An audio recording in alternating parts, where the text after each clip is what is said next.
Inter అయిపోయిందా? Engineering ఎక్కడ join అవ్వాలా అని ఆలోచిస్తున్నారా? స్కిల్ జెన్ లో జాయిన్ అవ్వండి. 100% జాబ్ సాధించండి. ఒక జ్యోతిష్యుడిగా మహావిద్యలు నేర్చుకున్న ఒక వ్యక్తిగా ఇది వస్తది, దీనికి రెమెడీ, దీన్ని మనం తప్పించుకోవాలి, అలాంటి ప్రయత్నాలు ఎప్పుడు చేయరా? అన్ని ప్రయత్నాలు చేస్తా కాబట్టి నా తల మీద పడాల్సింది నా కాలు మీద పడుతుంది. ప్రయత్నం అయితే చేస్తారు. అన్ని ఇప్పటికీ కూడా నేను చెప్పదలుచుకున్న పాయింట్ ఏంటంటే, గుడ్డును ఎవరు ఆపలేరు, మనకు జరగబోయే మంచిని ఎవరు ఆపలేరు. ఓకే, చెడును ఆపొచ్చు. చెడును 2 రకాలుగా ఆపొచ్చు. 12% మన బిహేవింగ్ ద్వారా ఆపుకోవచ్చు, 88% అమ్మవార్లను పూజించడం ద్వారా ఆపుకోవచ్చు. సూపర్. 12% మన ప్రయత్నం ఏంది అంటే, ఒక వ్యక్తి మనల్ని కొట్టడానికి వచ్చినప్పుడు నువ్వు ఓవర్ యాక్టింగ్ చేస్తే ఆ దెబ్బలు 100 కొట్టిపోతాడు. నువ్వు 12% నీ ప్రయత్నం ఏంటంటే, వాని కాళ్ళ వేళ్ళ పడడం వల్ల వాడికి నీ మీద కనికరం వచ్చి వాడు కొట్టాలనుకున్న 100 దెబ్బలలో 50 కొట్టకుండా వెళ్ళిపోతాడు. అది 12%. మిగతా అసలు వాడికి ఆ ఉద్దేశమే కలగకుండా చేయడం అమ్మవార్లను పూజించడం. సో ఈ 88% అమ్మవారి చేతిలో ఉంటుంది, 12% మన చేతిలో ఉంటుంది. అమ్మవారిని కొలవటానికి కానీ, కొలవడానికి అర్హత లేదు, దర్శించడానికి అందరు చేసుకోవచ్చు, పూజించడానికి అర్హత లేదు. ఇక్కడ రూల్ ఏంటంటే, ఉదాహరణ ఇప్పుడు మీరు వారాహి అని ఉంటారు, వారాహి అమ్మవారికి ఒక రూల్ ఏంటంటే, మేక రక్తముతోటి అన్నం కలిపి అమ్మవారికి నైవేద్యం పెట్టాలి. జనరల్గా సాత్విక దేవతలలో మీకు కొన్ని రూల్స్ ఉంటాయి. సాత్విక దేవతలు అంటే గణపతి ఇంట్లో పూజ చేస్తారుగా మీరు. అవును. సువర్ణ అక్షతాం సమర్పయామి, సువర్ణ యజ్ఞోపవీతం సమర్పయామి అంటాడు. అంటే నువ్వు వేసే అక్షతలు బంగారు అక్షతలు, నువ్వు వేసే దారంతో వేసేటువంటి ఈ యజ్ఞోపవీతం బంగారం దనుకో అని నువ్వు ఇక్కడ చెప్తున్నావు. వామాచారంలో అవి నడవవు. ఏది పెట్టాలనో అదే పెట్టాలి. అరటిపండు పెట్టి బంగారు పుష్పం నడవదు. ఏది పెట్టాలనో అది పెట్టాలి. వారాహి అమ్మవారు ఉంది, మేక రక్తంతో అన్నం కలిపి పెట్టాలంటే అదే పెట్టాలి. మనోళ్ళు ఏం చేస్తారు, కుంకుమ నీళ్ళు వేసి పెడతారు. ఇగో ఇవి తప్పు. రూల్ ఏంటంటే, నువ్వు అమ్మవారికి ఏమి ఇవ్వాలనో అది ఇవ్వాలి. ఇప్పుడు అది చేస్తారు. ఆచార వ్యవహారాలను ఖండించగలిగినటువంటి నాలెడ్జ్ మనకు లేదు. కొన్ని వేల సంవత్సరాల నుండి వస్తున్నటువంటి ఆచారాలను వ్యతిరేకించేంత సినిమా మనకు లేదు. ఆమెకు ఏం కావాలనో అది ఇయ్యాలి, మనకి ఏం కావాలనో అది తీసుకోవాలి. అంతేగాని నేను అన్ని ఆల్టర్నేటివ్ చేస్తా. చాలా మంది మేము నాన్ వెజ్ తినమండి, మేము సాత్వికంగా చేస్తామండి. చేసుకో, రిజల్ట్ వేరే వస్తుంది. నువ్వు సాత్వికంగా చేసుకోవాలనుకున్నప్పుడు గణపతి పూజ చేసుకో, ఇంకో హోమం చేసుకో, ఇటువైపు రాకు.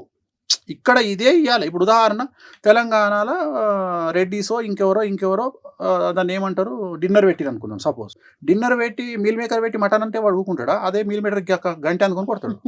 సో నువ్వు ఏది పెట్టాలని అంటే తినటానికి తెలుసు కదా, ఇది మీల్ మేకర్ మటన్. అట్లనే అమ్మవారిని నువ్వు మోసం చేయలేవు, అమ్మవారిని ఎట్లా మోసం చేస్తావు? ఎవరికి ఏం చేయాలో అదే చేయాలి. సెలబ్రిటీ జ్యోతిష్యులు మీరు కదా, మీ తర్వాత అంటే ఈ విద్యని నేను కొంతమందికి అందించాలి, మీ శిష్యుల్లాగా ఉండాలి, వేణుస్వామి పేరు నిలబెట్టాలి, అలాంటి వారిని ఎవరినైనా మీరు తయారు చేస్తున్నారా? ఉన్నారు, ఒకళ్ళు ఇద్దరు నేర్చుకుంటున్నారు. ఒక 2 అమ్మాయిలు నేర్చుకుంటున్నారు నా దగ్గర నేర్చుకుంటున్నారు. ఆల్రెడీ వాళ్ళు సెలబ్రిటీలు, చాలా పెద్ద సెలబ్రిటీలు, అంటే ఫైనాన్షియల్ సెలబ్రిటీలు. ఓకే. అంటే రాజభోగులు వాళ్ళు, అంటే బాగా డబ్బులుండి, బాగా ల్యాండ్ లార్డ్స్ ఉండి అట్లా. ప్లస్ మా పాప కూడా నేర్చుకుంటుంది.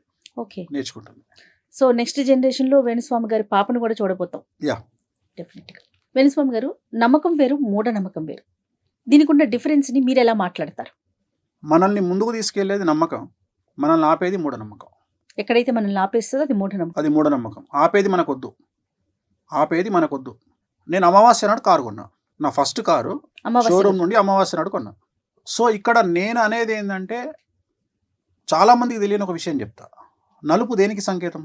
చెడు అనుకుంటారు సాధారణంగా. జనరల్గా శనికి అనుకుంటారు, కాదు. నలుపు రాహుకు సంకేతం. కానీ మనం నలుపును శనికి అంటగట్టి మనం కూర్చున్నాం. మీరు అబ్జర్వ్ చేస్తే ప్రపంచంలోని సెలబ్రిటీలు, ఇండియాలోని సెలబ్రిటీలు అందరూ వేసుకునే బట్టలు నలుపు, వాళ్ళ కార్లన్నీ నలుపు, సీఎంల కార్లు నలుపు, మినిస్టర్ల కార్లు నలుపు. ఎందుకు అంటే రాహువు, వాళ్ళ స్థాయికి రావడానికి ప్రత్యేకమైనటువంటిది రాహు. సో జనరల్గా కొన్ని కార్లు, కొన్ని కంపెనీ కార్లు కానీ, బట్టలు కానీ మనం జాతకాన్ని విశ్లేషించి ఈ బట్టలు వేసుకుంటే బాగుంటుంది. కొంతమందికి నలుపు వద్దని చెప్తాం 90% జనాలకు, కొంతమంది నలుపు వేసుకోమని చెప్తాం. ఎవరికైతే రాహు ఉచ్చలో ఉంటాడో వాళ్ళని నలుపు వేసుకోమని చెప్తాం. వాళ్ళు నలుపు వేసుకోగానే వాళ్ళకు విపరీతంగా యోగిస్తుంది. అంటే జాతకం ప్రకారమే మన జీవితం నడుస్తుంది అంటారు ముందుకి. 100%. మన జాతకంలో మనం పుట్టినటువంటి మన లగ్నాన్ని బేస్ చేసుకొని మన లైఫ్ డిసైడ్ అయి ఉంటుంది. ఓకే. మన లైఫ్ ఆల్రెడీ డిసైడ్ అయ్యే మనం ఆల్రెడీ డిసైడ్ అయ్యే మనం వచ్చినాం. వేణుస్వామి గారు ఇంత సక్సెస్ ని చూసారు. సక్సెస్ఫుల్ జ్యోతిష్కుడు అంటే వేణుస్వామి గారి పేరు తెలియని వారైతే లేరు కదా. ఎవరికన్నా థ్యాంక్స్ చెప్పాలి ఈ సందర్భంగా అంటే మీరు ఎవరికి చెప్తారు? నా లైఫ్లో నా వైఫ్, నా పాప ఇద్దరికి. ఎందుకంటే నా వల్ల కొన్నిసార్లు వాళ్ళు బాధపడ్డ సందర్భాలు ఉన్నాయి. ఇప్పుడు నా వైఫ్ ఉంది, తను పెద్ద మ్యూజిషియను, భారతదేశంలోనే తనకు మంచి పేరు వచ్చింది, చాలా పెద్ద. సో నేను ఒక్కొక్కసారి ఫీల్ అవుతుంటా నా వల్ల తను ఏమైనా ఇబ్బంది పడుతుందేమో అని. రెండోది, నేను అగ్రెసివ్ క్యారెక్టర్. అంటే జనరల్గా నాది ఎంత అగ్రెసివ్ అంటే, నన్ను ఎవడన్నా టార్గెట్ చేస్తే 10 నిమిషాల తాడోపేడో తెలుసుకుందాం అనే రకం నేను. అంటే నేను ఎగ్జాంపుల్ చెప్తా. ఇప్పుడు దావుద్ ఇబ్రాహిం ఉన్నాడు, నా దృష్టిలో దావుద్ ఇబ్రాహిం అంటే కొనికిసుక కొట్టాం నా దృష్టిలో. అంటే నేను అనేది ఏంటంటే, చంపడం అనేది పెద్ద నిర్ణయం తప్ప దానికి సంబంధించిన ప్రాపగండా చేయడం, ఇప్పుడు చంపడం అనేది పెద్ద విషయం కాదు. వాడు గన్నుతో కాలుస్తాడు, కత్తితో పొడుస్తాడు, గొంతు బిసుకుతాడు. అవును. సో నేను అనేది ఏంటంటే, ఈ డాన్లు లేకపోతే ఎదుటి వ్యక్తి ఎంత పెద్ద తోపైనా ఐ డోంట్ కేర్. సో కొన్ని సందర్భాల్లో నా వైఫ్, మీరు ఇంత సైలెంట్గా ఎండుకుంటున్నారు, మీరు మీ ఒరిజినల్ అగ్రెసివ్ కదా, మీరు అటాక్ చేయండి, మీరు తలుచుకుంటే ఏదైనా చేయగలుగుతారు అంటే, ఇక్కడ నేను ఎంచుకున్న మార్గం వేరే ఉంది కదా, వామాచారం.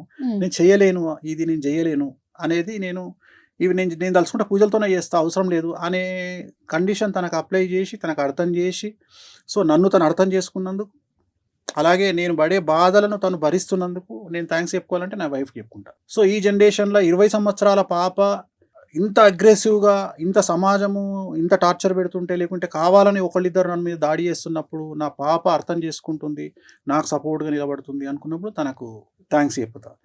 అన్నిటికంటే ముఖ్యం ఏంటంటే, నన్ను టార్గెట్ చేస్తూ, నన్ను విమర్శిస్తూ, ప్రతిరోజు నా బ్రెయిన్ యాక్టివ్గా ఉండడానికి తోడ్పడుతున్న నా విమర్శకులందరికీ థ్యాంక్స్ చెప్తా. సమాజాన్ని మీరు ఏ దృష్టితో చూస్తారు గురుగారు? ఎందుకంటే తిట్టేవారు ఉన్నారు, పొగిడేవారు ఉన్నారు, లాభపడే ఉన్నారు, అంటే పాజిటివ్, నెగిటివ్, అట్లా మీరు ఏ కోణంలో చూస్తారు? సమాజంలో జనాలు ఎప్పుడు అమాయకులే. మోసగాడు కూడా అమాయకుడే, మోసం చేసేవాడు కూడా అమాయకుడే. మోసం చేయడము జాతకం మీద ఆధారపడి ఉంటుంది, మోసపోవడము జాతకం మీద ఆధారపడి ఉంటుంది. సో ప్రతి ఒక్కళ్ళు బలి ఇవ్వబడే వాళ్ళే, కానీ it will take time. First ఒక వ్యక్తి ఏమనుకుంటాడంటే, నేను వీని మోసం చేసిన, నేను సక్సెస్ అనుకుంటాడు. కానీ మోసపోయిన వాడు నమ్మిండు, ఆ నమ్మకం వల్ల మోసం చేసిన వాడికి అవకాశం దొరికింది. వీడి లెవెల్లో వీడెవరినో నమ్ముతాడు, వీడు మోసపోతాడు. సో ప్రతిదీ సమాజాన్ని నేను జ్యోతిష్యమైన కోణంలోనే చూస్తా తప్ప వ్యక్తిగతమైనటువంటి కోణములో నేను చూడను.